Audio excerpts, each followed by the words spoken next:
So hello people, this is your channel CTV and in this video we are going to revise foreign exchange. See foreign exchange में extra questions पे directly jump नहीं कर पाएंगे क्योंकि उसके पहले हमको कॉन्सेप्ट का समझना ज़रूरी। इसके स्टार्टिंग में जो इनिशियल में कॉन्सेप्ट इतने सारे हैं, छोटे छोटे बिट आस्क, कब डिवाइड कब मल्टीप्लाई करना, और बहुत सारी सिचुएशन आती है, वो आप उसको पहले क्लियर करो तब जाके वो एक्स्ट्रा क्वेश्चन भी कर पाएंगे। तो हम पहले रिवाइज़ करेंगे, ठीक है। जैसे कि टू द एक्सटेंट हमने रिवाइज़ किया, जितना हमने रिवाइज़ किया उसके बेसिस से हमने जो एक्स्ट्रा क्वेश्चन है और जो भी समरी वाले क्वेश्चन है सारे वो हमने करे।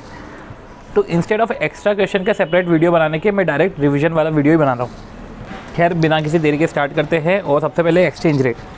भाई डायरेक्ट कोट होता है और इनडायरेक्ट कोट होता है। डायरेक्ट कोट फॉरेन करेंसी में, इनडायरेक्ट कोट होम करेंसी में। और ये तो हमको पता भी है, जैसे कि आप बाज़ार में जाते हो तो कुछ जैसे टी शर्ट खरीदने गए तो एक टी शर्ट कितने रुपए की ये बताते हैं ना, तो ये डायरेक्ट कोट है। ये नहीं बोलते कि 1 रुपये में कितनी टी शर्ट है, ठीक है। तो डायरेक्ट कोट अपना फॉरेन करेंसी वाला। अब चलो करेंसी कन्वर्ट करते हैं। ये एक्सचेंज रेट देख रखा है डॉलर का, ये डॉलर में ही हमको अमाउंट देख रखा है। तो आप मल्टीप्लाई करोगे, मतलब समझो करेंसी अमाउंट में रेट अमाउंट में मल्टीप्लाई कर दो। करेंसी अमाउंट में रेट अमाउंट में, ये गलती से इधर करेंसी लिख दिया, ये रेट है और ये करेंसी है। रुपये का रेट है, डॉलर है, तो डिवाइड हो जाएगा। करेंसी डॉलर में, रेट डॉलर में, मल्टीप्लाई हो जाएगा।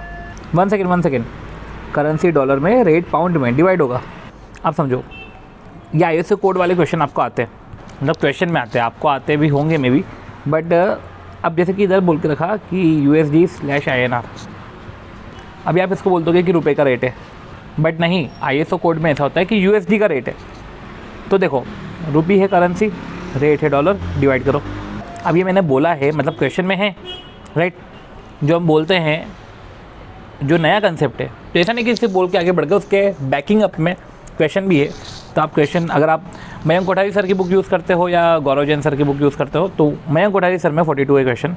आप तो गौरव जैन का सर का देख लेना कि 17D करके क्वेश्चन है। इसमें मैं आपको बता देता हूँ, ये वाला क्वेश्चन देखना, आपको दिखेगा USD/INR। ये रुपये का रेट नहीं, डॉलर का रेट है, ये आपको दिख भी रहा है। देखो $1 रुपये में इतने डॉलर थोड़ी ना होंगे, ठीक है। तो रेफरेंस के लिए मैंने इधर बता भी दिया। अब देखो क्वेश्चन 42, इसमें एक बार ऐसा फ्रेज़ यूज़ होता है, ऐसा लैंग्वेज यूज़ हुई थी, Sydney on New York and Sydney on Tokyo. अब सिडनी ऑस्ट्रेलिया में, न्यूयॉर्क US में, टोक्यो जापान में। तो सिडनी टोक्यो से आपको समझ में आएगा क्योंकि जापान की करेंसी सबसे वीक है, तो समझ रहे हो ना। एक येन में इतने डॉलर तो होंगे नहीं, तो एक डॉलर में इतने येन है, तो इधर भी ऐसा ही है कि एक ऑस्ट्रेलियन डॉलर में इतने US डॉलर है। तो इससे लिखा है सेकंड रेट जो है, इससे पता करो कि ऑस्ट्रेलियन डॉलर का रेट है, तो फर्स्ट रेट भी ऑस्ट्रेलियन डॉलर का ही है, राइट। मैं और क्वेश्चन बता देता हूँ, ये क्वेश्चन किधर है, देखो ये दिख जाएगा, Sydney on New York and Sydney on Tokyo, question 49। अब चलो ISO कोड आपने समझ लिया। अब ऐसा है कि ISO कोड में भी एक्सेप्शन है, मतलब कि जब आपको INR और GBP दे के रखा है तो आप INR मत बोल देना, वो तो यार डिपेंड करता है कि देखो ISO कोड में बाय डिफ़ॉल्ट वैसा ही यूज़ होगा, 1-2 क्वेश्चन में आपको दिख जाएगा, पर आपको वो रेट देख के समझना पड़ेगा, राइट। पर बाय डिफ़ॉल्ट वो ही है, ठीक है। इधर एक्सेप्शन में ये GBP का रेट निकला था। एक बार बिड आस्क देख लेते हैं, फिर हम ये सब भी देखेंगे क्वेश्चन। चलो बिड आस्क रेट, हमको सोचना कस्टमर के एंगल से, हमको बैंक के एंगल से नहीं सोचना है, कस्टमर के एंगल से सोचना है। कुछ सिचुएशन रहेगी जहाँ पे हमको बैंक के एंगल से सोचना है, तब मैं आपको बता दूंगा। ये जो बैंक होते हैं ना, ये बैंक फॉरेन एक्सचेंज डीलर होते हैं, राइट।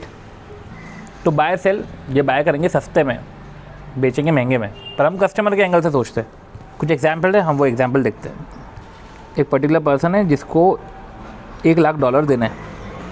अब $1 लाख देने हैं तो बैंक से लेगा और उसको रुपीज़ देगा। अब ये तो समझ में आ गया कि करेंसी है डॉलर और रेट भी है डॉलर का, मल्टीप्लाई होगा। पर मल्टीप्लाई किससे होगा, बिड से कि आस्क से। तो बिड आस्क में एक और चीज़ देख लेते हैं फिर हम। तो करेंसी डॉलर है, रेट भी डॉलर है, डॉलर आ रहा है, बैंक से आ रहा है कि जा रहा है, बैंक से तो आ रहा है और फिर हमारा बाहर जा रहा है, मतलब हम पे कर रहे हैं, पर बैंक के थ्रू हमको आ रहा है मतलब परचेज़ किया आस्क, इसलिए मल्टीप्लाई करो आस्क से। परचेज़ किया, हम कस्टमर है, आस्क पे परचेज़ करेंगे, इसे मल्टीप्लाई करो आस्क से। मतलब जो हम मल्टीप्लाई डिवाइड के लिए सिर्फ करेंसी किसकी है, रेट किसका है, ये देख के खुश हो जाते थे, पर अब बिड आस्क के लिए करेंसी रेट के साथ हमको क्या आ रहा है जा रहा है, मतलब कि करेंसी रेट, करेंसी देखी, रेट देखी। अच्छा रेट डॉलर का है, डॉलर आ रहा है कि जा रहा है? करेंसी $1,00,000। ये अगर रुपीज़ का देखें तो रुपीज़ आ रहा है कि जा रहा है? तो इधर हम फिर डिवाइड करेंगे अकॉर्डिंगली, क्योंकि करेंसी अगर डॉलर की दे के रखे और ये रुपीज़ का दे के रखे तो ऐसे केस में डिवाइड तो पक्का हो गया। अब रुपीज़ आ रहा है कि जा रहा है, मतलब रेट जिसका दे के रखा है उसका मूवमेंट देखो बैंक के साथ। अगला एग्जांपल देखते हैं, जैसे कि सिचुएशन, इसको $10,000 देने तो उसको ये लेना पड़ेगा और बैंक से वो पाउंड देने पड़ेंगे। करेंसी डॉलर, ये पाउंड, डिवाइड पक्का हो गया। अभी पाउंड आ रहा है कि जा रहा है? पाउंड जा रहा है, बिक रहा है, सेल हो रहा है, तो ये बिड पे, तो डिवाइड करो बिड से, तो आपका आंसर आ जाएगा। अगला सी, ये जो है इसको रिसीव होने वाले हैं पाउंड, ये पाउंड बैंक को देगा और बदले में रुपीज़ आएगा। करेंसी पाउंड की, रेट पाउंड का, पाउंड जा रहा है मतलब सेल हो रहा है, बैंक को जा रहा है, सेल हो रहा है, हमारे से तो सेल हो रहा है ना, हमारे से जा रहा है, हम सेल कर रहे हैं, तो बिड मल्टीप्लाई होगा बिड से। ये येन हमको देना है तो येन हम लेंगे और फिर डॉलर, मतलब डॉलर दे के येन लेंगे, फिर येन इसको देंगे, तो येन दे के रखा है तो currency rate, currency yen, rate dollar, और डॉलर जा रहा है तो पहले तो डिवाइड होगा और जा रहा है तो बिड से डिवाइड होगा। GBP by USD, ISO code ध्यान रखना, बार बार नहीं बोलूँगा। डॉलर आ रहा है तो करेंसी आ रहा है, जैसे कि हमको डॉलर रिसीव हो रहा है बाहर से। अब हम क्या करेंगे, करेंसी डॉलर की, ये पाउंड का, तो पाउंड का क्या हो रहा है, हम डॉलर देंगे तो पाउंड लेंगे ना, हम बैंक से पाउंड लेंगे तो परचेस करेंगे तो आस्क पे, तो डिवाइड बाय आस्क करो। करेंसी अगर डॉलर है, ये अगर पाउंड का देख रखा है, डिवाइड हो गया, तो पाउंड हमारा आ रहा है क्योंकि हम ये डॉलर दे रहे हैं, पाउंड आ रहा है। तो दिमागी मत लगाओ, आपको करेंसी देखो, रेट देखो, करेंसी डॉलर है, ये पाउंड है, पाउंड क्या हो रहा है, पाउंड बैंक से हमको आ रहा है, आस्क, तो डिवाइड बाय आस्क करो, आपका आंसर आ जाएगा। इन सब के आंसर लिखे हुए हैं, आपको समझ में आ जाएगा, राइट। और इसकी पूरी प्रोसेस भी लिखी हुई है, राइट। चलो जो क्वेश्चन है वो क्वेश्चन भी देख लेते हैं। देखो क्या लिखा हुआ है, आप फॉरेन एक्सचेंज डीलर हो, you inform that, are inform that bank है सोल्ड, बैंक ने सोल्ड करा है, बैंक ने सोल्ड करा है TT, बैंक ने सोल्ड करा है TT on Copenhagen for DK 10 lakh. इसका मतलब क्या है, बैंक ने बेचा है TT, चलो TT एक फिनेंशियल प्रोडक्ट है, तो बैंक ने बेचा है TT on Copenhagen for DK।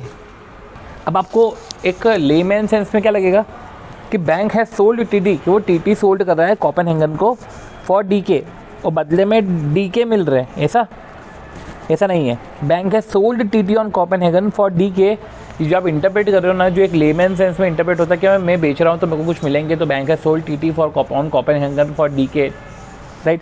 इसका मतलब ये है कि जो TT है, जो 10 लाख DK का है, हमने वो दिया, तो इधर DK हमारा जा रहा है, आ नहीं रहा है।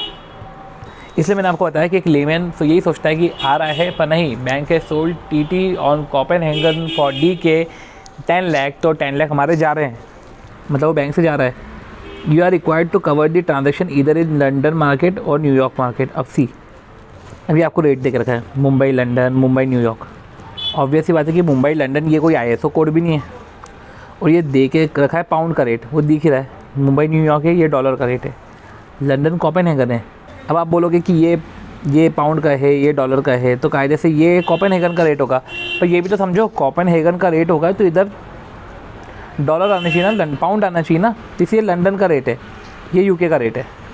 आपको इस तरीके से सोचना है, आपको ये देखना है कि करेंसी किस में है। अगर करेंसी रुपीज़ है तो ऑब्वियस की बात है कि रुपये का तो रेट होगा नहीं, ये इनका रेट होगा। वैसे करेंसी अगर DK है तो ऑब्वियस सी बात है कि इसका रेट तो होगा नहीं, ये डॉलर का रेट होगा। अब ये बोल रहे हैं कि किस मार्केट में आप कवर करोगे ट्रांजैक्शन, लंदन में करोगे कि न्यूयॉर्क में करोगे। सबसे पहले तो इसको आप अपने सिंबल में लिख लो। तो ऐसा है कि एक बार लंदन मार्केट में रुपये बाय DK निकालो और डॉलर मार्केट में रुपये बाय DK निकालो, तो जब bid divide by ask equal to bid होगा। फिर लंदन मार्केट में आप आस्क भी निकालो तो ask divide by bid ask होगा। ये एक बार न्यूयॉर्क में US डॉलर में भी ऐसा करो, रुपये बाय DK का रेट निकाल लो। अब आपने बेचा है 6.51, अब ये रुपये बाय DK इसलिए निकाल रहा हूँ क्योंकि देखो ये दे के रखा है ना कि कितने में बेचा, आपको दे के रखा है कितने में बेचा, तो इधर रुपये और DK का रिलेशन बता रहे हैं, तो हमको वैसे ही रेट भी निकालना पड़ेगा। अब मुझे बताओ कि ये पर्टिकुलर बैंक है, राइट, 1 सेकेंड, ये बैंक है पर्टिकुलर, अब ये मार्केट में ट्रांजैक्शन कर रही है। तो जब बैंक कस्टमर से ट्रांजैक्शन नहीं कर रही है, मार्केट में जाकर ट्रांजैक्शन कर रही है, तो ऐसे केस में जो बाय करेगी तो वो तो आस्क में करेगी ना। तो जिसका आस्क सबसे कम है वो मार्केट सही है, और आपको दिख जाएगा कि लंदन मार्केट का आस्क कम है, वहाँ से उनको प्रॉफिट मिल रहा है। तो आपको ये देखना पड़ेगा कि बैंक ट्रांजैक्शन इंटरबैंक मार्केट में कर रहा है कि कस्टमर के साथ कर रहा है। कस्टमर के साथ कर रहा है तो खरीदना बेचना वैसा, और अगर इंटरबैंक मार्केट में कर रहा है तो बैंक खुद ही एक कस्टमर हो गया इंटरबैंक मार्केट में, तो परचेस करेगा तो आस्क में, कस्टमर के साथ होता तो परचेस करता बिड में। तो इधर आपको ध्यान देना पड़ेगा कि परचेस बैंक आस्क में कर रहा है। तो हम नोट्स में भी लिख देते हैं कि अगर बैंक इंटरबैंक ट्रांजैक्शन में कर रहा है, बैंक इंटरबैंक ट्रांजैक्शन में कर रहा है, तो उधर बैंक के कस्टमर हो जाता है। इंटरबैंक ट्रांजैक्शन नहीं, इंटरबैंक मार्केट। तो आप अपने पास सॉल्यूशन बुक लेके रखे हो, ठीक है, तो आपको समझ में आ जाएगा ये, और आपका 7119 आंसर भी आ जाएगा। चलो नेक्स्ट क्वेश्चन, क्वेश्चन 28। तो देखो क्या बोल रहे हैं इसमें, you have the following codes A और बी के, bank A bank B, how much minimum CHF amount you have to pay for 1 million GBP spot.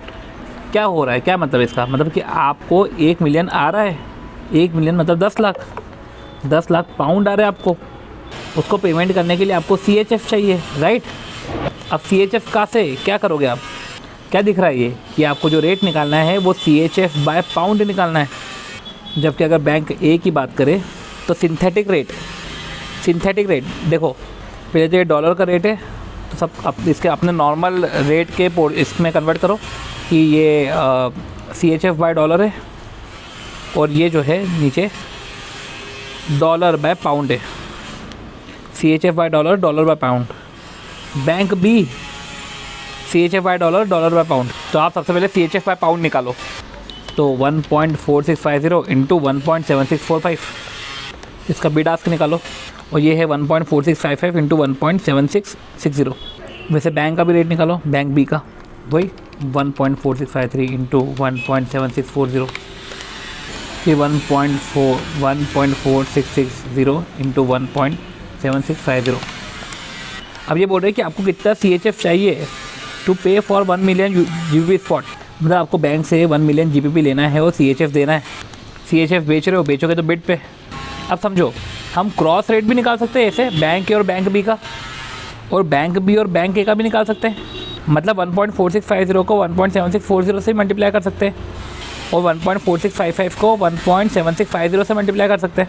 जब ये फिगर्स इससे ज़्यादा है, मतलब ये कम है, तो जो अमाउंट आएगा वो कम आएगा।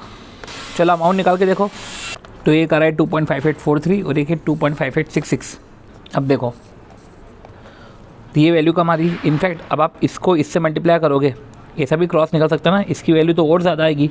मतलब सबसे जो कम रेट आ रहा है वो कम रेट यहाँ से आ रहा है, राइट।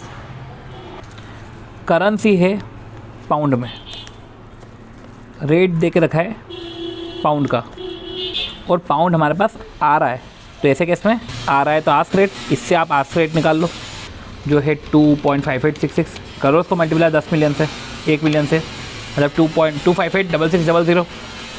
एक पाउंड लेने के लिए, 1 मिलियन पाउंड लेने के लिए आपको कितना CHF देना है। पाउंड ले रहे हो, राइट, तो आस्क पे लोगे, बिड पे दोगे, राइट। तो बैंक से पाउंड लेने में आपको कितना देना पड़ रहा है, बस ये था 25866, ये हो गया हमारा टेबल। और ये स्पॉट का है ना, तो स्पॉट का ध्यान रखना। देखो पर्टिकुलर हमारा पॉइंट भी यही आया आंसर 2586600। पर अगर बैंक कोड करता, अगला क्वेश्चन है ना कि considering the codes from bank A only, वो बोल रहे हैं कि bank A only say he code करो, पर वो बोल रहे हैं what are the implied swap point for, one second, what are the implied swap point for spot over 3 month. पहले ऐसा करो कि बैंक ए का कोड निकालो, तो बैंक ए का स्पॉट का कोड निकालो, बैंक ए का 3 मंथ का कोड निकालो, फिर हम स्वैप पॉइंट निकालेंगे। देखो स्पॉट का कोड तो हम निकाल चुके, वो आया था 2.5850 और 2.5881, ये स्पॉट का हमने निकाल लिया था। अब 3 महीने का निकाल लो, राइट, 3 मंथ का निकालना। और ये इंक्रीजिंग पॉइंट्स है, तो पर ये डिक्रीजिंग पॉइंट है, याद रखना। अभी मैं आपको समझाऊंगा क्या होता है वो। तो 3 मंथ का कोड क्या हो गया, 1.4655 ऑब्लिक 1.4665, और इधर 3 मंथ का क्या हो गया 1.7620 1.7640 मल्टीप्लाई करो तो सी आपका 2.5822 और 2.5851 1 सेकेंड। तो आपका जो स्पॉट का कोट आया था वो 2.5822 और 2.5851 था। तो हमारा क्या निकल रहा है पहले स्पॉट पे 2.5850 अपॉन 2.5881 राइट। और आपका 3 महीने बाद का क्या निकल रहा है 2.5822 राइट।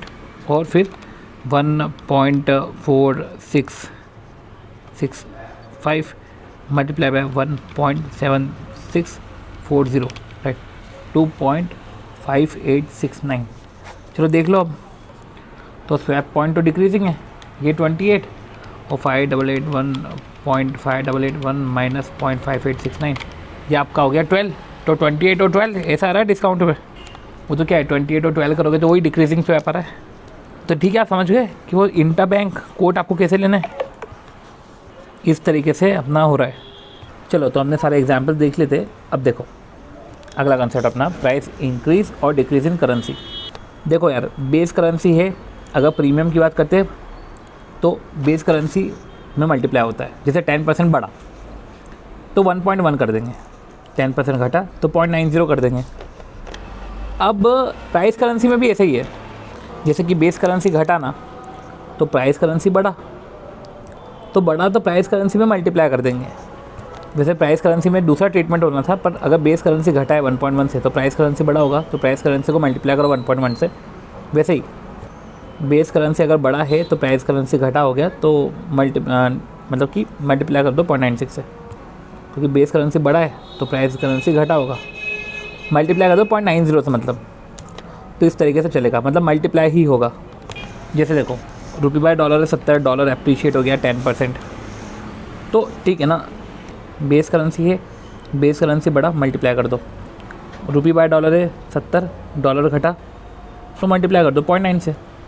अब जैसे कि रुपये बाय डॉलर 70 है और रुपये गिरा 10 तो प्राइस बढ़ा तो ये 77 आएगा। कायदे से 77.78 आना चाहिए, पर वो 77 आएगा क्योंकि ICI ऐसे ही ट्रीटमेंट करता है। दूसरा जैसे रुपये बाय डॉलर है, रुपये बढ़ा मतलब डॉलर घटा तो डॉलर 63 आएगा। पहले कायदे से 63.63 आना चाहिए, पर वो 63 आएगा क्योंकि ICI ऐसे करता है। चलो एक एक्सट्रैक्ट है उसको भी देख लेते लगे हाथ। ये है क्वेश्चन 27D का एक्सट्रैक्ट। अब आपको समझना पड़ेगा क्यों ये, मतलब मैं आपको बताऊंगा कि क्यों ये इधर पुट किया। क्या लिखा है कि company operating in Japan has today affected sales to an Indian economy, the payment is being due 3 month from the date of invoice. Sale कहाँ पे क्या है इंडिया में, पेमेंट है 3 महीने बाद पेमेंट आएगा राइट। और इनवॉइस अमाउंट 108 लाख येन में। एट टुडे स्पॉट रेट ये इक्विवेलेंट है टू 30 लाख। समझो 30 लाख के इक्विवेलेंट है, तो 30 lakh divide by 108 lakh. Instead of this करने के आप तो रुपये बाय येन करो, थोड़ा सा होल फिगर में देगा सही रहेगा। मतलब कि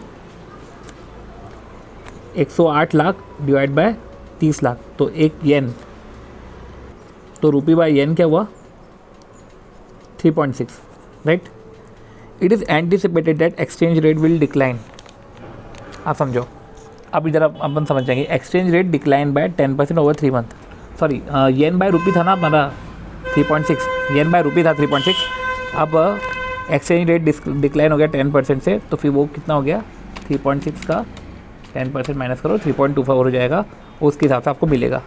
तो स्पॉट होता तो आपको 3.6 के हिसाब से मिलता, अदरवाइज़ 3.24। ठीक है। तो देखो क्वेश्चन में और भी कुछ चीज़ें हैं, बट हमको सिर्फ इतना ही समझना है। तो ये ठीक है, हमने यहाँ पे ठीक है ओके प्रीमियम डिस्काउंट देख लिया। अब ये पूरा हम पेज पढ़ेंगे राइट, जो क्रॉस रेट के बारे में बोल रहा है। एंड ठीक है, इसके बाद हम ये सब डिटेल्स में देखेंगे क्या है ये। देखो बिड आस्क के बीच में जो डिफरेंस है वो बिड आस्क स्प्रेड होता है। फिर calculation of customer rate and merchant rate. Customer rate और मर्चेंट रेट में अंतर है राइट, कि जैसे कि कस्टमर रेट जैसे है 69/70 और उसके बीच में जो डिफरेंस है उसको कमीशन या मार्जिन बोलते हैं। तो ये सस्ता और महंगा और महंगा, सॉरी इन द सेंस कि भाई 69/70 है और 1% का कमीशन या मार्जिन है और कस्टमर रेट है। तो मर्चेंट रेट में ऐसा है कि bank as a customer purchase करेगा 70 में, बेचेगा 69 में। कस्टमर रेट आता है तो इधर परचेस 70 पे नहीं होता है, 70.7 पे होता है और बिकता 69 पे नहीं है। तो महंगा और महंगा, सस्ता और सस्ता, ठीक है, मतलब घाटा है। जैसे कि वो ना थोक का सामान और रिटेल का भाव, ये है कि ये थोक का भाव है और रिटेल का भाव है। तो महंगा और महंगा, सस्ता और सस्ता। हाँ, वो सस्ता और सस्ता पे एप्लीकेबल नहीं होता है, बट ऐसा ही है। मतलब बेचने के एंगल से बोल रहा हूँ कि बेचेंगे सस्ता तो ये और सस्ता कस्टमर मार्केट में बिकेगा, और परचेस करना हो तो महंगा और महंगा आपको कस्टमर रेट पे मिलेगा। और ये हम देखेंगे आगे के क्वेश्चंस में आएगा। सी, अब क्रॉस रेट की बात करते हैं। क्रॉस रेट मतलब कि सिंथेटिक रेट, इसमें विदाउट बिड आस्क और एक ये है विथ बिड आस्क, कि जब बिड आस्क नहीं हो तब कैसे करेंगे, बिड आस्क हो तब कैसे करेंगे। देखो यार, आपको न्यूमरेटर डिनोमिनेटर का ज्ञान होना चाहिए। आप ये कर सकते हो, न्यूमरेटर और डिनोमिनेटर का ज्ञान होना चाहिए आपको। जैसे कि रुपी बाय डॉलर है, और जैसे कि मैं इसको इक्वेशन बोलता हूँ, इक्वेशन, राइट। अब जैसे कि रुपी बाय डॉलर है, डॉलर बाय पाउंड है, मेरे को रुपी बाय पाउंड निकालना है, तो 1 × 2 करूँगा तो 1.5 × 60। आप समझ में आएंगे ना 1 × 2 क्यों, क्योंकि रुपी बाय डॉलर और डॉलर बाय पाउंड है, तो डॉलर कट जाएगा, रुपी बाय पाउंड निकलेगा। तो बस आप ये इक्वेशन जैसे समझो, 1 × 2, राइट। तो अब मैं डायरेक्ट ही बोलूँगा, येन बाय रुपी है, रुपी बाय डॉलर है। अब 1 × 2 करूँगा तो येन बाय डॉलर आएगा, तो मैं 1 × 2 करके 1 / 1 × 2 कर दूँगा तो डॉलर बाय येन आएगा। तो पर्टिकुलर ये आंसर आपका आएगा। चलो अगला, rupee by pound, dollar by pound, rupee by dollar. आपको क्या चाहिए, आपको रुपी बाय डॉलर चाहिए, तो 1 × 2, 1 × 2 नहीं होगा, 1 / 2 होगा, क्योंकि डिवाइड करके ये डॉलर पाउंड ऊपर आ जाएगा, 1 / 2।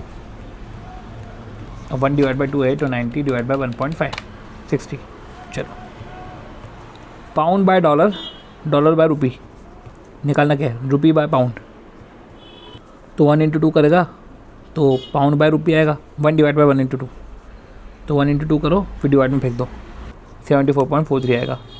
येन by dollar, dollar by rupee, तो येन बाय रुपी निकालना है, 1 × 2, simple. GBP by USD, okay, ये ISO कोड है, इसको कन्वर्ट कर लेना अपने नॉर्मल कोड में। तो चलो ठीक है, हम नॉर्मल कोड में करेंगे कन्वर्ट। पहले GBP by USD 1.375, USD by INR 70.7525। तो सबसे पहले डॉलर बाय पाउंड दे के रखा है, और एक है रुपी बाय डॉलर दे के रखा है। अब हमको क्या निकालना है, GBP बाय INR।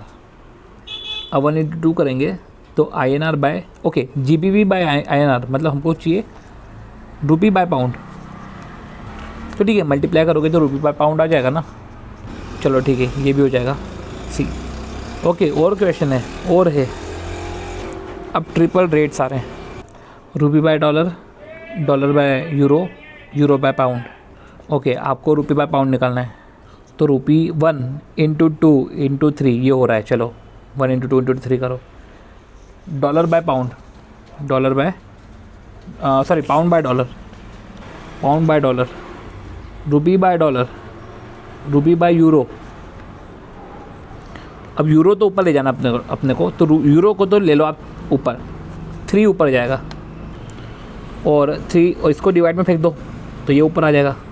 चलो सुनो, इसको ऐसा करना कि पहले 1 × 2 × 3 है, और आपको यूरो बाय पाउंड चाहिए, यूरो बाय पाउंड चाहिए, तो ये पाउंड को पहले नीचे ले जाना है, राइट। पाउंड को नीचे ले जाने के लिए रिवर्ट करना पड़ेगा, मतलब डिवाइड में 1 आ जाएगा, राइट। अब पाउंड नीचे हुआ, डॉलर ऊपर हुआ, तो ये कैंसिल हो गया, तो ऊपर क्या बचा, सिर्फ रुपी बचा, ठीक। मतलब कि ये इक्वेशन है, इसको मैंने डिवाइड में रखा, 1 को डिवाइड में रखा, 2 को मैंने कोई चेंज नहीं करा, ऑटोमेटिक कैंसिल हो गया। अब रुपी ऊपर है, अब ये मुझे इसको भी ऊपर ले जाना है, तो मेरे को इसको डिवाइड करना पड़ेगा। मतलब कि डिवाइड में 1 भी है, राइट, और डिवाइड में 3 भी है, तो डिवाइड में 1 × 3 हो गया, और न्यूमरेटर में 2 हो गया। इसको फ्लिप करना पड़ा, तो इसको डिवाइड में पहुंचाना पड़ा, इसको फ्लिप करने से डॉलर कट गया, राइट। अब रुपये बचा हुआ है, अब इसको फ्लिप करा क्योंकि यूरो को ऊपर ले जाना था, तो इससे रुपये कट गया, तो यूरो ऊपर पाउंड नीचे, हो गया आपका काम। मतलब 2 डिवाइड बाई 1 इंटू 3, तो 2 क्या है आपका 45.25 है, डिवाइड बाई 1 इंटू 3 मतलब 0.8045 into 7250 divide equal two into 45.25। हाँ, करोगे तो ये आपका आंसर आ जाएगा। तो होप तो आपको ये समझ में आया होगा ये फ्लिप वाला पॉइंट। अगर प्रोसेस समझना तो ऐसा समझ लो कि भैया पाउंड बाय डॉलर है, मेरे को डॉलर ऊपर ले जाना है, दिमाग में तो आएगा ही ना पाउंड नीचे ले जाना है, तो इसको डिवाइड करना पड़ेगा, इसको मल्टीप्लिकेशन में रहने दो और इसको भी डिवाइड करना पड़ेगा ताकि यूरो ऊपर जाए। तो ऐसे केस में आपकी इस प्रोसेस से हो जाएगा। ये तो अभी अपना विदाउट बिड आस्क था जिसमें 1 डिवाइड बाई 2 कर रहे थे, 2 डिवाइड बाई 3 कर रहे थे, ठीक है। विथ बिड आस्क में भी यही करेंगे, पर एक बार ध्यान रखना कि अब बिड आस्क में 2 रेट है। अब 2 रेट है तो ऐसा होता है कि बिड इंटू बिड होता है, bid divide by ask bid होता है। वैसे आस्क इंटू आस्क होता है और ask divide by bid ask होता है। वही equation, rupee by dollar, dollar by pound, rupee by pound निकालना है, बिड इंटू बिड। पहले तो 1 इंटू 2 करना है, तो वही bid into bid, ask into ask, ये हो गया। दूसरा रुपी by dollar, rupee by pound, हमको डॉलर बाय पाउंड निकालना है, तो 2 डिवाइड बाय 1। अब जब 2 डिवाइड बाय 1 करना है तब समझो 2 डिवाइड बाय 1 मतलब 71.25 divide by 81.25। 1 second 1 divide by 2, क्योंकि ये रुपी बाय पाउंड है और ये रुपी बाय डॉलर है, रुपी बाय पाउंड है और रुपी बाय डॉलर है। मुझे तो पाउंड इधर ही रखना है, नीचे ही रखना है, तो मैं 1 में छेड़छाड़ नहीं करूँगा, मैं 2 को फ्लिप करूँगा। 1 में छेड़छाड़ नहीं करूँगा, मैं 2 को फ्लिप करूँगा, तो 1 डिवाइड बाय 2, 1 में छेड़छाड़ नहीं, वो एज इट इज़ है, 2 को फ्लिप करा, उसको फ्लिप करने के लिए मेरे को उसको डिवाइड में फेंकना पड़ेगा। तो आप समझ रहे हो ना, रुपी बाय पाउंड। अब मल्टीप्लाई करने से तो होता नहीं, हमको इसको फ्लिप करना है ना, ताकि रुपी कैंसिल हो जाए, रुपी कैंसिल हो जाए और ये डॉलर ऊपर आ जाए। तो rupee by pound divide by rupee by dollar. अब ऑब्वियस सी बात है कि divide by rupee by dollar किया तो आपका रुपी कट जाएगा और डॉलर बाय पाउंड आएगा। जैसे सपोज करो 1 divide by 2 divide by 1 divide by 3, तो ऐसे केस में आंसर क्या आएगा 3/2। तो ऐसे ही rupee by pound divide by rupee by dollar, तो ऐसे में हो जाएगा डॉलर बाय पाउंड। ये हो गया। अब समझ लो कि अब जब 1 डिवाइड बाय 2 करा है तो 90.45 डिवाइड बाय 71.75, 81.25 डिवाइड बाय 71.25। चलो अब ये क्या है, ओके देखो इधर हमको क्या चाहिए, यूरो बाय डॉलर, या तो ऐसा होगा पाउंड बाय डॉलर चाहिए होगा, ठीक है, ये करेंसी अलग है, तब पाउंड बाय डॉलर मान लेते हैं। तो इधर भी 1 डिवाइड बाय 2, क्योंकि डॉलर को नीचे रखना है, मतलब 1 में कोई छेड़छाड़ नहीं करनी, पाउंड को ऊपर ले जाना है, तो 1 डिवाइड बाय 2। ओके, तो और तीसरा इक्वेशन येन बाय डॉलर है, राइट, येन बाय पाउंड है, ठीक है। ओके, हम यही देख रहे थे ना, इधर पाउंड बाय डॉलर निकालना है, तो 1 को तो वही छेड़छाड़ करो मत, 2 को ही फेंको नीचे, इसको ही फ्लिप करना है, तो 1 डिवाइड बाय 2, 1 डिवाइड बाय 2 है मतलब 145 डिवाइड बाय 185, 153 डिवाइड बाय 182। अब है dollar by rupee, rupee by euro, pound by euro. अब क्या करना है, 1 इंटू 2 करा तो रुपी कट हो जाएगा, और 2 इंटू 3 करने से रहे, 2 डिवाइड बाय 3 करेंगे तो यूरो कैंसिल होके पाउंड नीचे आ जाएगा, तो 1 इंटू 2 डिवाइड बाय 3, तो 1 इंटू 2 डिवाइड बाय 3, तो bid into bid divide by ask, वो वैसे ask into ask divide by bid. अगला GBP USD JPY, ये ISO कोड है, ध्यान रखो। तो ये डॉलर बाय पाउंड और येन बाय डॉलर का रेट है, और हमें पाउंड बाय येन का निकलना है, पाउंड बाय येन। तो 1 इंटू 2 करेंगे तो येन बाय पाउंड आएगा, तो 1 डिवाइड बाय 1 इंटू 2, मतलब 1 डिवाइड बाय 1 इंटू 2, मतलब कि जो हमारा बिड होगा वो होगा 1 by ask into 1 by ask, जो आस्क होगा वो होगा 1 by bid into 1 by bid, क्योंकि कुछ भी मल्टीप्लाई में नहीं है, सब डिवाइड में। या तो ऐसे ही बिड इंटू 1 सेकेंड कि बिड इंटू बिड करो और डिवाइड बाय बिड करके उसको आस्क में डाल दो, और आस्क इंटू आस्क करो, डिवाइड बाय बिड करके उसको बिड में डाल दो। या तो ऐसा करो, या तो इससे बेटर तरीका है कि 1 by ask into 1 by ask, देखिए 1 by bid into 1 by bid, ये अच्छा है। चलो अभी क्रॉस रेट कितनी बातें हो गई है, तो इस पर जो भी है कुछ एक्सट्रैक्ट वो भी देख लेते हैं। वैसे इधर स्पेस भी ज़्यादा थी ना, तो इसमें और भी कुछ पॉइंट्स होंगे, वो भी पढ़ लेते हैं। क्या लिखा हुआ है कि on January 28 N importer customer जो इम्पोर्ट कर रहा है रिक्वेस्ट कर रहा है बैंक को टू रेमिट सिंगापुर डॉलर। वो बैंक को बोल रहा है कि आप मुझे सिंगापुर डॉलर दे दो under an irrevocable letter of credit. However strike लगी and bank could affect the remittance. वो उस टाइम तो नहीं कर पाया 28 जनवरी को, वो 4 फरवरी को दे पाया।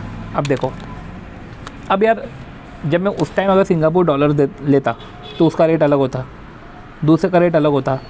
तो जब करेंसी डॉलर में है तो मैं रेट भी सिंगापुर डॉलर में निकाल कर मैं पता करूँगा कि पहले का रेट कितना है, बाद का रेट कितना है, उसके हिसाब से मैं कंपेयर करूँगा।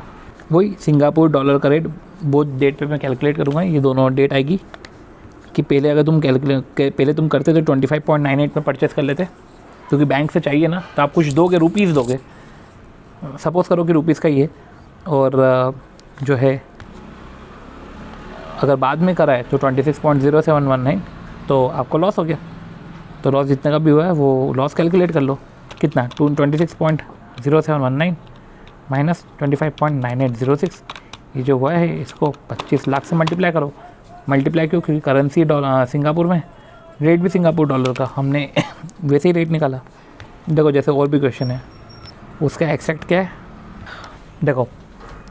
Bank, 1 second, bank sold Hong Kong dollar, bank ने बेचा हांगकॉन्ग डॉलर। एक तो था अपना लेटर ऑफ क्रेडिट का, सॉरी टीटी बिल सोल्ड, और डी के था 10 लाख, उधर डी के अपना जा रहा था। इधर बैंक ने बेचा Hong Kong dollar value spot to your customer. Okay, bank ने कस्टमर को बेचा and covered yourself in London, और अपने आप को लंदन में कवर कर रहा है। और उसी दिन में, अब समझो ना, इधर बैंक की बात कर रहे हैं और इधर ये भी समझो कि बैंक अपने आप को कवर कर रहा है लंदन मार्केट से इंटर बैंक मार्केट। तो फॉरेक्स डीलर पे जैसे क्वेश्चन आया एक अपन ने जो देखा था, वैसे बैंक में क्वेश्चन है। अब बैंक इंटर बैंक मार्केट में कर रहा है। अब इंटर बैंक मार्केट में तो वो कुर्ती कस्टमर हो गया, तो बैंक परचेस कर रहा है, तो ऐसे केस में आस्क पे परचेस करेगा, राइट। तो बैंक कवर कर रहा है मार्केट से, या फॉरेक्स डीलर कवर कर रहा है मार्केट से, तो वो उस मार्केट में वही कस्टमर हो गया, राइट। चलो अगला, वही फॉरेक्स डीलर वाला क्वेश्चन आ गया। जो forex dealer had entered into cross currency, वो क्रॉस करेंसी में एंटर हुआ एंड हैड सोल्ड, उसने डॉलर सोल्ड करा 10 lakh against euro at ₹1। Okay, तो डॉलर 10 लाख सोल्ड कर दिया for spot delivery. However buy US dollar to square up the position, अब square up करने के लिए बाय करा, वो 1.4450 पे बाय किया। तब देखो ना, अभी जो लॉस है कि भाई 10 लाख थे ना, 10 लाख इंटू 0.0050, ये जो 5000 का लॉस है, राइट, इसको ये लॉस हो गया। मतलब कि उसने बाय किया, राइट, उसने बाय किया 1.4450 पे, बेचा 1.4400 पे। अभी जो लॉस हुआ है 5000 यूरो का, अब वो क्या करेगा 5000 यूरो का लॉस? सपोज़ करो कभी इंडिया की बैंक होती तो क्या करता, वो यूरो कहीं से बोरो करता और बोरो करके इस लॉस की भरपाई करता। तो लॉस ऑफ 5000 यूरो, हैंस बोरो करो euro and net of the things, मतलब यूरो बोरो करके अब उसको पे करो, ख़त्म करो। अब ये जो लॉस आएगा, आप बोरो कर रहे हो तो आपने पैसे दिए ना, मतलब आप बोरो कैसे करोगे, कुछ दोगे, तो लॉस आपका जो है रुपीज़ में आएगा। और अगर इसकी जगह प्रॉफिट होता कि यार आप एक क्रॉस करेंसी डील, क्योंकि क्रॉस करेंसी डील है ना, तो अगर ये प्रॉफिट होता है इन द सेंस कि आपने 1.4400 पे बेचा पर 1.4350 पे आपने ख़रीदा था, तो ये आपको प्रॉफिट हुआ, राइट। अब जब आपको प्रॉफिट हुआ 5000 यूरो का, तो आप बोरो नहीं करोगे, आप बेचोगे तो आपको रुपए आएंगे। ये वही है, मतलब अपने पास एक भी फॉरेन करेंसी नहीं होनी चाहिए, क्योंकि रिस्क है। तो मेरे को रिस्क लेकर नहीं चलना है, ज़ीरो। चलो ठीक है, हमने ये सब देखा, सारे क्वेश्चंस देखे, राइट। और इधर ओके, फिर एक और क्वेश्चन है, एक और एक्सट्रैक्ट है क्वेश्चन का, फॉरवर्ड पूछने का नया तरीका। ओके, मतलब ऐसा डायरेक्ट नहीं पूछा है। How many US dollar should a firm sell, कितने डॉलर फर्म सेल करे to get 25 lakh after 2 month. Okay, how many US dollar should firm sell to get 25 lakh after 2 month. मतलब ये तो वही बात हो गई ना कि 25 लाख मेरे को 2 महीने बाद चाहिए, तो 2 महीने के डिस्काउंट रेट से उसको मैं डिस्काउंट करूँ तो अभी का मेरे को वैल्यू पता चल जाएगा रुपी, और अभी का जो रेट है उसके हिसाब से मैं डॉलर सेल कर दूँगा। अभी का कौन सा रेट मैं सेल कर रहा हूँ, सेल बिड पे, अभी के बिड रेट से मैं डॉलर बिड रेट से डिवाइड करके डॉलर निकाल लूँगा, डॉलर सेल करके वो जो अमाउंट रहेगा बस उससे हो जाएगा 25 लाख। करेंगे ये भी करेंगे, आएगा क्वेश्चन। ओके अब सी इसको एक बार कर लेते क्वेश्चन को, ये तो अभी हमने समझा। ओके ये क्वेश्चन देखते हैं हम। Sorry, the firm 2-way quotes appear in the foreign exchange market, spot और 2 month forward. How many $US should a firm sell? कितने डॉलर फर्म बेचे उसको ताकि 2 महीने बाद 25 लाख मिले। तब ये तो वही बात हो गई यार, ये तो अभी मैंने आपको मनी मार्केट वाला तरीका बताया। अब कितने डॉलर वो बेचे ताकि 2 महीने बाद 25 लाख मिले, तो ये तो 2 महीने बाद का जो फॉरवर्ड है डॉलर में बेच रहा हूँ, बिड, वो 25 लाख डिवाइड बाय कर लो 43 और गया 53191, ये आना चाहिए कायदे से। चलो ये हमारा हो गया। अब second, how many rupees in the firm required to pay to obtain $2 lakh in spot market. मेरे को ऑब्टेन करना है, परचेस करना है, महंगा परचेस करूँगा, महंगे पे 2 लाख इंटू 46.25 जो क्या 9,25,000 यही आएगा। हाँ ठीक है, 92,50,000 आएगा। फिर एक और, assume that firm has $69,000 in current account with no interest. अच्छा फर्म के पास 8 था और ROI ऑन रुपी इन्वेस्टमेंट 10% है, तो क्या आप इन कैश कराओगे, इन कैश द $, नाउ या 2 मंथ लेटर? देखो अगर मैं अभी करा दिया इन कैश तो 69,000 को बेचूंगा, सस्ते में बिक जाएगा 46 और 31,74,000, उसका 10%, उसका 2/12 52,900, वो 52,900 मेरा इंटरेस्ट है। और अगर मैंने 69,000 को बाद में बेचा तो मुझे 47 के भाव पे बेचूंगा मैं, तो 47 माइनस 46 69,000, तो 69,000 तो क्लियर कट विन हो गया। तो बेटर है कि इन कैश करूँ 2 महीने बाद, इंस्टेड ऑफ आज इन कैश करके मैं बैंक में जमा करूँ। चलो ये सब चीज़ें समझने के बाद अगला एक तो है भी 37 पेजेस, एक्सपोजर रिटर्न। देखिए जब आप मार्केट में फॉरेन करेंसी में इन्वेस्ट कर रहे हो तो एक फॉरेन करेंसी का भी एक्सपोजर है और एक आपका जो एक्सपोजर है वो सिक्योरिटी एक्सपोजर है।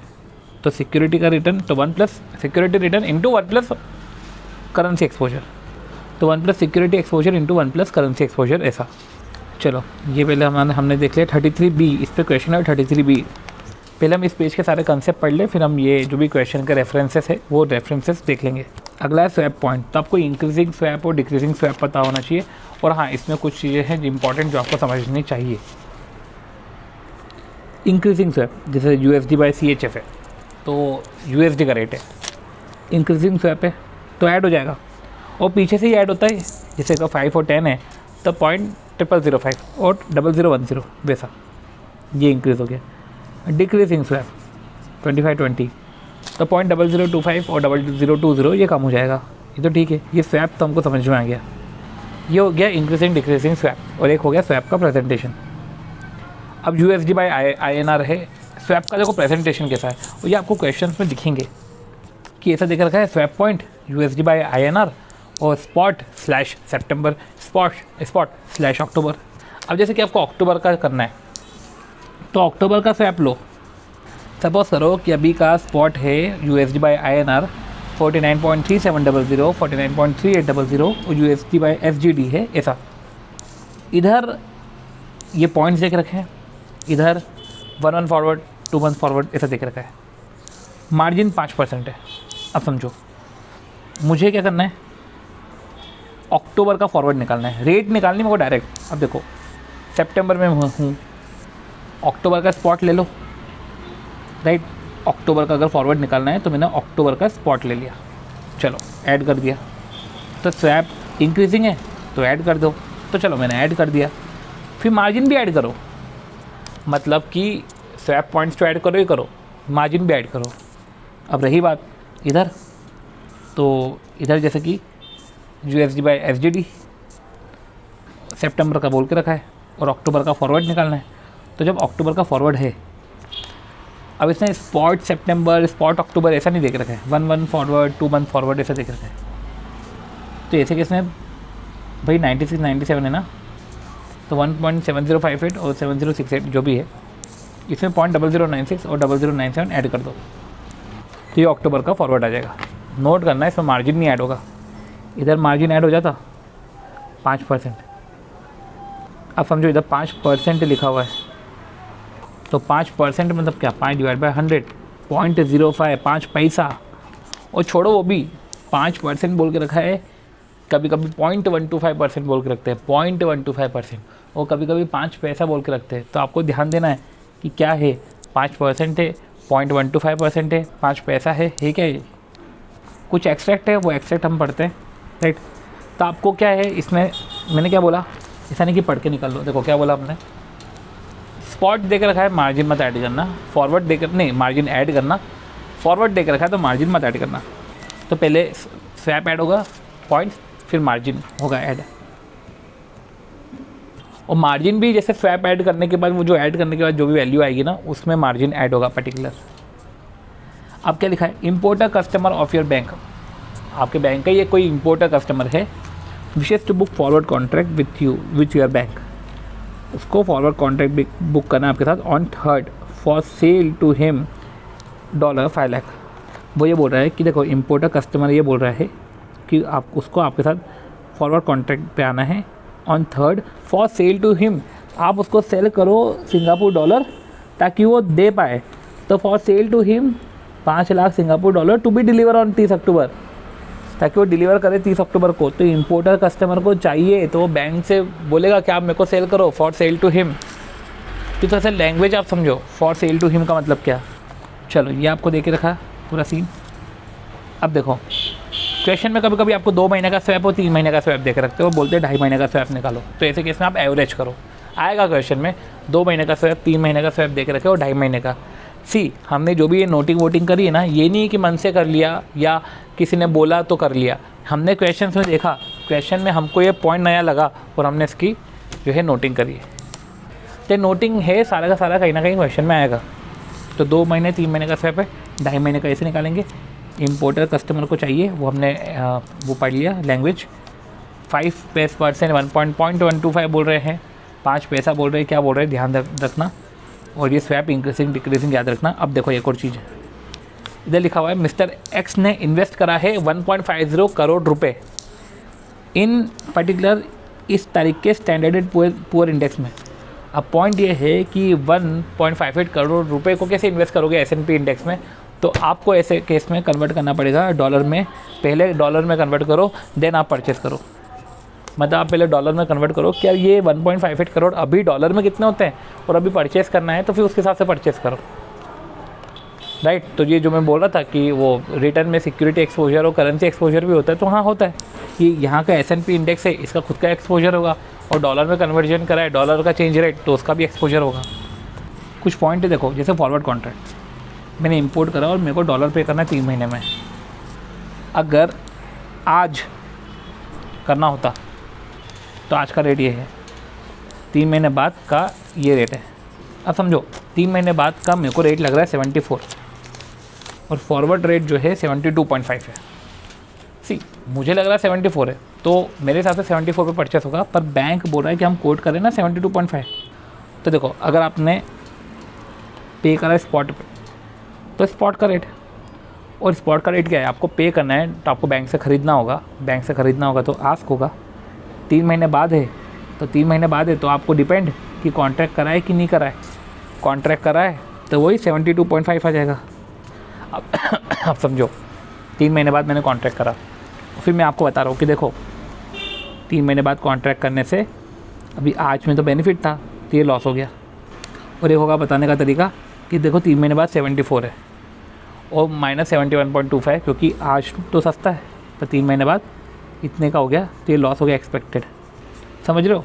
तो आपके दिमाग में ये भी आ सकता है कि हमको ये कंपेयर करना है, नहीं हमें स्पॉट और फॉरवर्ड कंपेयर करना है। तो आएगा, सिचुएशन आएगी तब हम उसको बाद में समझेंगे, पर इधर ये जो है स्पॉट एंड फॉरवर्ड कंपैरिजन है। अब जैसे कि एक्सपोर्ट वाला है, एक्सपोर्ट वाले को 3 महीने बाद कुछ पर्टिकुलर पाउंड मिल रहे हैं, आज मिलते तो आज वो सोल्ड करता तो 90 में बिक जाता, पर इधर उसको डर लग रहा है कि 87.50 में बिकेगा, पर बैंक कोट कर रहा है कि 89। तब भी देखो अगर आज वो करता तो 90 में बिकता, 3 महीने बाद कर रहा है तो वो बताएगा कि देखो 90 में उस समय बिकता पर 3 महीने बाद 89 में बिक रहा है, एक का लॉस। और अगर नहीं कर रहा है, अगर इसने कॉन्टैक्ट नहीं करा और यही मानो इधर एज्यूम करो कि जो उसको डर लग रहा है वो ही होगा, तो 87.50 90 को कंपेयर करेगा और आपको बताएगा कि देखो ये लॉस हो गया। बस इधर ये एज्यूम करो कि ये जो उसने एक्सपेक्टेशन निकाली थी ना, वो मानो कि वो ही रियलिटी हो गई। तो ये हमने समझ लिया। अब forward purchase and discount, forward premium and discount. Forward premium and discount क्या होता है भाई? अभी आपको बिड आस्क स्प्रेड हमको पता है, एक हमको कमीशन बताया वो इंटर बैंक का और मर्चेंट का, राइट, वो मर्चेंट और कस्टमर का। एक होता है फॉरवर्ड प्रीमियम एंड डिस्काउंट। अब forward premium and discount spot और फॉरवर्ड का होता है। तो भाई सिंपल सी बात है ना, 70 का 72 हो गया तो forward divide by spot, forward minus spot divide by spot, ये हो गया। अब forward minus spot divide by spot, मैं अभी ये बेस करेंसी की बात कर रहा हूँ। तो बेस करेंसी में प्रीमियम और डिस्काउंट निकालना हो तो forward minus spot divide by spot. Premium होगा तो पॉजिटिव में आएगा, डिस्काउंट होगा तो नेगेटिव में आएगा। तो forward minus spot divide by spot into 100 into 12/n करते हैं तो उसको एनुअलाइज कर देते हैं। डिस्काउंट होगा तो नेगेटिव में आ जाएगा। पर अगर यही प्राइस करेंसी का करना है मेरे को, ये याद रखना है कि फॉरवर्ड प्रीमियम और डिस्काउंट एनुअलाइज्ड होता है और यही कभी प्राइस करेंसी में होता तो spot minus forward divide by forward होता। और ऐसे केस में वही है जैसे forward minus spot divide by spot है, वो होता है spot minus forward divide by forward. और वही कि अब देखो प्रीमियम होता तो पॉजिटिव होता, डिस्काउंट होता तो नेगेटिव होता, ये सब चीज़ें हैं। तो ये प्राइस करेंसी में ये याद रखना। बेस करेंसी में फॉरवर्ड माइनस स्पॉट, क्योंकि फॉरवर्ड आगे स्पॉट, ठीक है। तो अगर ये प्रीमियम होगा तो फॉरवर्ड में से स्पॉट माइनस किया तो पॉजिटिव होगा। यही प्रीमियम अगर प्राइस करेंसी में होता तो उसमें सिचुएशन अलग होगी कि spot minus forward divide by forward into 100 और इंटू 12/n, ठीक है। 12/n का याद रखना कि हमेशा वो एनुअलाइज होता है। तो चलो कुछ एग्जांपल देख लेते हैं। जैसे स्पॉट, अब ये है ₹/$, 2 महीने का फॉरवर्ड है, कर लो फॉरवर्ड माइनस स्पॉट। ये तो देखो ये तो बड़ा, ये भी बड़ा, तो forward minus spot divide by spot into 100 into 12/n कर लो। मैं आपको एक का करके बता देता हूँ। 71.45 minus 70.25 divide by 70.25 into 100 divide by 2 into 12, ये हो गया 10.25% हो गया। चलो ये हो गया हमारा।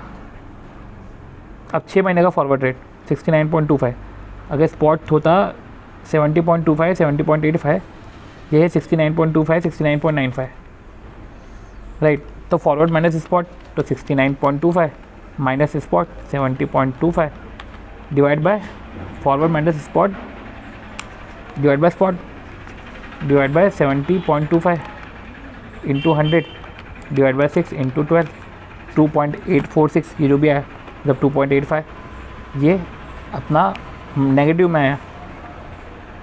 अब यही स्पॉट है ₹/$, फॉरवर्ड है ₹/$। अब प्रीमियम क्या होगा?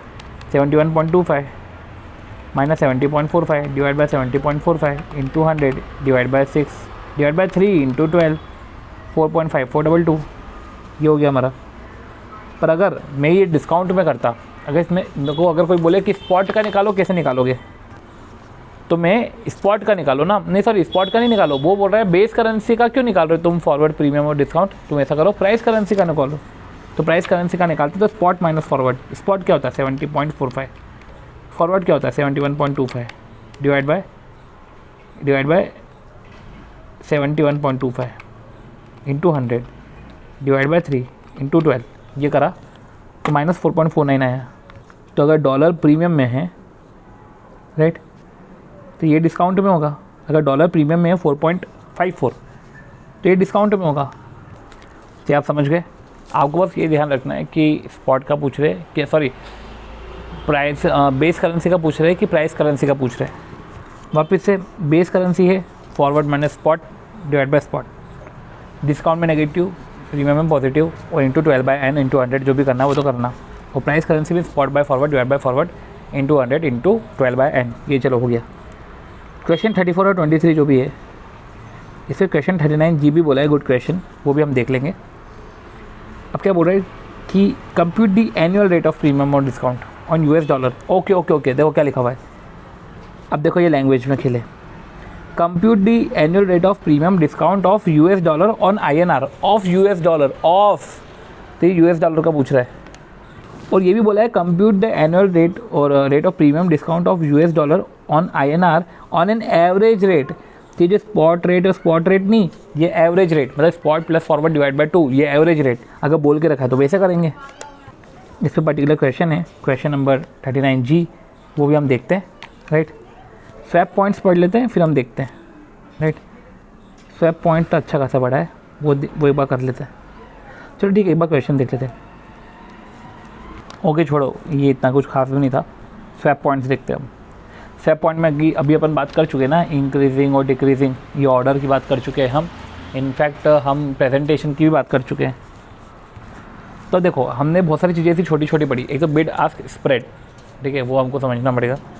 मार्जिन और कमीशन कि सस्ता और सस्ता, महंगा और महंगा, मतलब बिड और बिड हो जाएगा, आस्क और बढ़ जाएगा, बिड कम हो जाएगा, आस्क बढ़ जाएगा। फॉरवर्ड प्रीमियम और डिस्काउंट देखा, जिसमें स्पॉट और फॉरवर्ड रहता है, हमको एनुअलाइज करना पड़ता है। ये सब स्वैप पॉइंट्स होते हैं। और स्वैप पॉइंट भी हम पढ़ चुके हैं, जैसे कि ये देखो इंक्रीजिंग स्वैप है, ये देखो डिक्रीजिंग स्वैप है, तो आप इंक्रीज़ कर लो और डिक्रीज़ कर लो। इंक्रीजिंग स्वैप है तो 60.60, 60.90, डिक्रीजिंग है 60.30, 60.65, ये हो गया। ये इंक्रीजिंग स्वैप है, ये करो। अब वही बात है ना, 90.425 है, पीछे से चलता है ये 0.045, 0.075, ये हो गया। अब देखो ये आया इंक्रीजिंग स्वैप है 1.25 to 93.70, ये आया। और 92.85 प्लस 1.40, 94.1525 जो भी है, ये आ गया हमारा। अब देखो और पॉइंट्स आपको दिखेंगे, जैसे 60.4525 अपॉन 61.2550, ये इंक्रीजिंग स्वैप है, तो 0.0015 ये हमने कर लिया। तो 60.4525, 60.4525 प्लस 0.0015, ये 60.454, ये हमने कर लिया। और ठीक है, ये स्वैप कर लिए। अब ऐसा देख रखा है कि 25 और 40 पैसा, देखो यू तो होता है पैसा, अगर लिखा हुआ है तो ये तो रुपए है ना, ये पैसा है। ये 60.4525 है तो 60 रुपये 45 पैसे, ऐसे ही बोलते हैं अपन। अब जब पैसा बोल दिया है तो 0.0025 थोड़ी ना करेंगे। अब कायदे से 60.4525 को प्लस करो 0.2500, पैसा बोल के रखे तो बात ही अलग है। हाँ देखो सही किया ना, पैसा है ना, पैसा है तो भाई वो रुपये के स्ट्रक्चर जैसा तो देखो, 25 पैसा, 25 पैसा। अब यही, अब जैसे ये है 1.5545, 1.5625, अब ये बोल के रखा है 0.30, 0.40 ये 0.30 अगर पैसा होता ना तो 0.30 डिवाइड बाय 100 करता मैं, इतने रुपए होते, और 0.0030 में करता। अब ये देखो 0.30, 0.45 सेंट है। अब वो ये जैसे 100 पैसे का होगा 1 रुपया, तो ऐसे ही 100 सेंट का होगा 1 पाउंड। अभी तो 0.30 सेंट है, मतलब कि 1 सेंट भी नहीं है, ये 0.30 सेंट है, राइट। अगर 1 सेंट होता, राइट, अगर 1 सेंट होता, जैसे कि 1 पैसा, ठीक है, वैसे 1 सेंट तो 0.01 करते हैं। 1 सेंट होता तो 1 सेंट होता, उसका ट्रीटमेंट होता 0.01। ये 1 सेंट भी नहीं, ये 0.30 सेंट है। ठीक, डिवाइड बाय 100 करो, 0.30 डिवाइड बाय 100, 0.0030। तो ये याद रखना कि क्या पूछ रहे हैं, राइट। अब जैसे कि एक और क्या है, स्पॉट रेट है 60.90 और 25, ओके 60.9025 है तो ये 61.25 होगा, ऐसा नहीं होगा 60.90 है तो 60.25। स्पॉट रेट कभी ऐसा नहीं होता, स्वैप डिक्रीजिंग होगा पर ये कभी डिक्रीजिंग नहीं होगा। तो 60.90 तो 61.25 होगा, और ये 45 और 25 है तो 0.45 और 0.25 ये माइनस हो जाएंगे। अब ये कर दिया माइनस, उसके बाद कमीशन होगा, मतलब कि वो प्रेजेंटेशन आपको पता है ना, जो मैं आपको बोला था, स्वैप सितंबर, स्वैप अक्टूबर, ऐसा लिखा हुआ है। और एक तरीका है 1 मंथ फॉरवर्ड, 2 मंथ फॉरवर्ड, वो देके रखा हो तो आप उसमें फिर कमीशन वो जो मार्जिन है वो ऐड मत करना। बाकी ऐसा स्वैप दे के रखा हो तो आपको करना पड़ेगा। ये कमीशन जो ऐड कर रहे हैं ये 1 मंथ फॉरवर्ड 2 मंथ फॉरवर्ड के टाइम नहीं करेंगे। इसके लिए आप क्वेश्चन नंबर 17D में आपको बताता हूँ। देखो ये पूरा स्ट्रक्चर है, आपको ध्यान से इस पर देना है। ये स्पॉट रेट आपको दिख रखा है 3 सितंबर का, ये सब स्पॉट रेट दिख रखा है USD INR का, USD SGD का। और जो एक्सचेंज मार्जिन है, जो ये मार्जिन जो मैं आपको बोल रहा हूँ, ये 5 पैसा देख रखा है। अब मुझे बताना 17D है ना, ये आपको कितने महीने फॉरवर्ड का रेट निकलवा रही हैं। ये 30 अक्टूबर की बात है, तो आपको फिर वो 2 महीने का फॉरवर्ड होगा। चलो करते हैं 2 महीना फॉरवर्ड। 40.3700 3800। अब ये स्पॉट अक्टूबर का है 1100 1300, तो ऐड करो 49.3700 प्लस 0.1100, ये है 49.48। एक है 49.3800 प्लस 0.1300, ये है 49.51। ये हो गया, ये हमने अक्टूबर का कर लिया। अब मार्जिन भी ऐड करो, राइट, मार्जिन भी ऐड करो। मार्जिन क्या मैं क्या बोला है, 5 पैसा 0.05, तो वो 49.48 और 49.51 है, तो 49.48 में प्लस करो 0.05, ये हो गया 49.53। और एक है 49.51 प्लस 0.05, ये है 49.56। तो इस तरीके से एक्सचेंज मार्जिन 5 पैसा ऐड कर दिया। अब कुछ क्वेश्चन टिपे देख लेते हैं ये क्या है। पर देखो जो मैं आपको बताया कि 49.3700 है, 49.3700 प्लस 0.1100, ये है 49.48 प्लस 0.05, जो मैं आपको बोला था 49.53 ओके 49.56 होगा। हाँ अब देखो यही करो, इधर 1.7058 प्लस 0.0096, राइट, 1.7154। अब इधर मार्जिन ऐड नहीं करा। जो मैं आपको बोल रहा था कि प्रेजेंटेशन मैटर करता है, ये प्रेजेंटेशन ऐसा है तो मार्जिन ऐड होगा, अदरवाइज़ नहीं होगा। चलो कुछ क्वेश्चन की टिप दे के रखिए कि यार सिचुएशन आती है, देखो जब आप आपका एक्सपेक्टेड रेट निकालते हो और एक फॉरवर्ड रेट रहता है, तो we calculate our expected rate और एक फॉरवर्ड रेट रहता है। तो सी अगर मेरे को लग रहा है कि एक्सपेक्टेड रेट, मेरा अंदाज़ा ऐसा है कि एक्सपेक्टेड रेट ज़्यादा है और मेरे को अपने अंदाजे पे भरोसा है, तो ऐसे केस में अगर मेरा डॉलर रिसीवेबल है और मेरे को लग रहा है कि एक्सपेक्टेड रेट ज़्यादा है, तो मैं ऐसे केस में फॉरवर्ड कॉन्ट्रैक्ट नहीं लूँगा, क्योंकि मेरे को लग रहा है कि अच्छा है कुछ। अब यही डॉलर पेबल होता है और पेबल हो रहा है और मेरे को लग रहा है कि जा रहा है और एक्सपेक्टेड रेट ज़्यादा है, तो ऐसे केस में मैं फॉरवर्ड कॉन्ट्रैक्ट ले लूँगा, क्योंकि वो डॉलर जा रहा है और उसका एक्सपेक्टेड रेट ज़्यादा है, तो मेरे को उसको पे करना है ना, जा रहा है मतलब मेरे को देना है, डॉलर पेबल है तो मेरे को परचेस करना पड़ेगा हाई रेट पे, फिर मैं उसको पे करूँगा। तो ये जो है फॉरवर्ड में चूज़ करूँगा। अब जैसे एक क्वेश्चन है जिसमें एक क्वेश्चन टिप है कि JKL कंपनी एक इंडियन कंपनी है, उसको एक्सपोर्ट एक्सपोजर है। एक्सपोर्ट एक्सपोजर मतलब कि उसको कुछ पैसे आ रहे हैं येन। एक्सपोर्ट एक्सपोजर मतलब कि येन, डॉलर रिसीवेबल मतलब कि एक्सपोर्ट एक्सपोजर मतलब कि कुछ उसे एक्सपोर्ट किया, उसको पैसे आ रहे। तो जैसे $100 100 लाख येन उसको रिसीवेबल है, राइट। अब रिसीवेबल है उसको, कायदे से अगर येन में हो अगर वैल्यू तो बहुत ही अच्छा हो जाएगा, क्योंकि सिर्फ मल्टीप्लाई ही करना रहेगा, राइट। अब देखो ये आपको स्पॉट देख रखा है, तो रुपी बाय डॉलर है, येन बाय डॉलर है। येन निकल जाए तो अच्छा है, मतलब रुपी बाय येन निकल जाए तो अच्छा है। तो ऐसे केस में 62.22 डिवाइड बाय 102.34 गया, 62.22 डिवाइड बाय 102.34, यह गया एक येन 0.6080, एक येन आया 0.6080, राइट। और ये एस्टिमेट हो रहा है कि येन डेप्रिशिएट होगा टू 124 लेवल, येन डेप्रिशिएट होगा टू 124 लेवल। मतलब समझो अभी आपका क्या है, रुपी बाय येन निकाल रहे हो आप, 62.22 डिवाइड बाय 102.34, 62.22 और 102.34, येन डेप्रिशिएट टू 124 लेवल।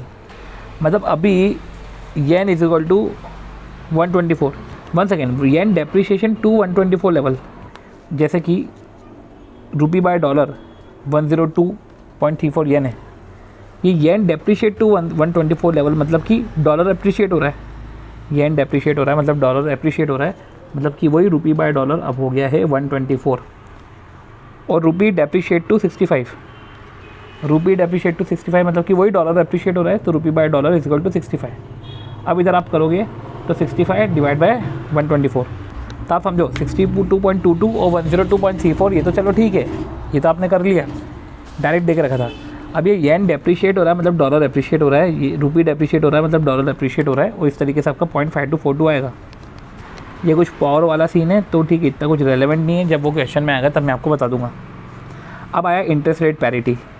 अब पॉइंट ये है कि इंटरेस्ट रेट पैरिटी के पहले जो भी हमने सारा पॉइंट थे, सारे पॉइंट्स हमने पढ़ लिए, सारी टिप्स भी हमने देख ली, और ओके, तो देखो, तो जो भी 15 पेज थे वो ऐसे थे कि जिसमें इसमें तो ये रेट्स वेट्स दे के रखे थे, वो तो जब हम पढ़ेंगे तब हम देख लेंगे, जब क्वेश्चन करेंगे तब। ये मैंने आपको बताया स्वैप में पॉजिटिव, नेगेटिव, इंक्रीजिंग, डिक्रीजिंग, कब किस स्ट्रक्चर में मार्जिन भी ऐड होगा, किस स्ट्रक्चर में मार्जिन ऐड नहीं होगा, जब वो 2 मंथ फॉरवर्ड और 3 मंथ फॉरवर्ड दे के रखे, ये हो गया। बेस करेंसी प्राइस करेंसी है, forward minus spot divide forward minus spot divide by spot into 100 into 12/n, तो ये प्रीमियम डिस्काउंट हो गया। यही प्राइस करेंसी का निकालना तो किस तरीके से करना है मैंने आपको बता दिया, बेस करेंसी का तो किस तरीके से करना है मैंने आपको बता दिया। पॉजिटिव है तो प्रीमियम, नेगेटिव है तो डिस्काउंट, और इन सबको हम जो है एनालाइज़ करते हैं। रही बात है, मैंने आपको बताया था कि अभी का है और 3 महीने का है, 3 महीने बाद भाई मैं फॉरवर्ड ले भी सकता हूँ, मैं फॉरवर्ड नहीं भी लूँ, राइट। फॉरवर्ड ले रहा हूँ तो फॉरवर्ड को मैं आज से कंपेयर करूँगा, फॉरवर्ड नहीं ले रहा हूँ तो मेरे एक्सपेक्टेड को, सपोज़ करो कि वही एक्सपेक्टेड एक्चुअल हो गया, तो उसके स्पॉट से मैं आज के स्पॉट को कंपेयर करूँगा, ये हो गया। बाकी एक स्ट्रक्चर मैंने आपको बताया था, सिक्योरिटी एक्सपोजर और करेंसी एक्सपोजर का मतलब मैंने आपको बताया था, और ISO कोड मैंने आपको बताया, बिड आस्क रेट के बारे में बताया, राइट। और bid into bid equal to bid होता है, जब डिवाइड वाला सीन आता है तो bid divide by ask equal to bid होता है। कुछ सिचुएशंस मैंने बताई थी कि फॉरवर्ड पूछने का इनका नया तरीका है कि कितने डॉलर्स हमको बेचने पड़ेंगे ताकि वो 25 लाख ले पाए, जबकि कितने डॉलर देने पड़ेंगे ताकि उसको 25 लाख रुपए आए। फिर एक मैंने आपको बताया था एक केस सिनेरियो, वो ऐसा था कि आप सोल्ड कर रहे 10 लाख डॉलर को, राइट, एक यूरो के अगेंस्ट में, और आपने जो है बाकायदा सोल्ड करा 10 लाख डॉलर को यूरो के अगेंस्ट में, और फिर आपने जो है परचेज़ भी करा ना 10 लाख डॉलर, आप बेचने के लिए आपने परचेज़ भी करा, तो एक सेल करा, फिर आपने परचेज़ करा 10 लाख डॉलर पर्टिकुलर यूरो के अगेंस्ट में, तो यूरो आपका कुछ आया, जैसे कि आपने सेल करा सस्ते में 1.4400 में आया आपको, और आपने परचेस करा 1.4450 में, तो ऐसे केस में आपको यूरो कुछ बोरो भी करने पड़ेंगे परचेस करने के लिए, और यूरो बोरो करा है आपने तो आपने रुपीज़ दिया, इस तरीके से जो है जो कॉस्ट आएगी वो रुपीज़ में आएगी। ये सही, अगर आपने सेल्स महंगे में करा है और परचेस सस्ते में करा है तो आपको पास यूरो सरप्लस रहेगा, डेफिशिट नहीं रहेगा, सरप्लस रहेगा, तो आप बैंक में इन्वेस्ट कर दो, वहाँ से पैसा ले लो, मतलब इन द सेंस कि बैंक को आपके बेच दो, या तो ऐसा का बैंक को आप बेच दो बचा हुआ यूरो, इंस्टेड ऑफ ये जो बोरो का हम बता रहे हैं, बोरो का कॉस्ट आप बेच दो ना ऐसे केस में, जब आपके पास सरप्लस है तब। फिर ऐसा है कि बैंक अपने आप को जब मार्केट से कवर करती है तो बैंक खुद ही कस्टमर हो जाती है, तो बैंक रेट वही चूज़ करता है जैसे कस्टमर चूज़ कर रहे हैं, बैंक हो या फॉरेक्स डीलर हो, राइट। फिर मैंने आपको प्रीमियम और डिस्काउंट का बताया कि बेस अगर 10% से बढ़ा है तो प्राइस 10% से घटा ही होगा। पहले ऐसा नहीं होता था, पर ऐसे ही ट्रीट करता है। फिर आपको मैंने ओके, बैंक 1 और बैंक 2 मैंने आपको बताया था कि अगर क्रॉस रेट निकालना हो तो क्रॉस रेट इस तरीके से निकाल सकते हैं, और CHF अमाउंट आपको पे करना है फॉर 1 मिलियन GBP स्पॉट। वो पाउंड लेने के लिए आपको कितना CHF देना पड़ेगा, तो आप पाउंड का रेट निकाल रहे हो CHF बाय पाउंड का, और आप इस तरीके से रेट निकाल सकते हो, राइट।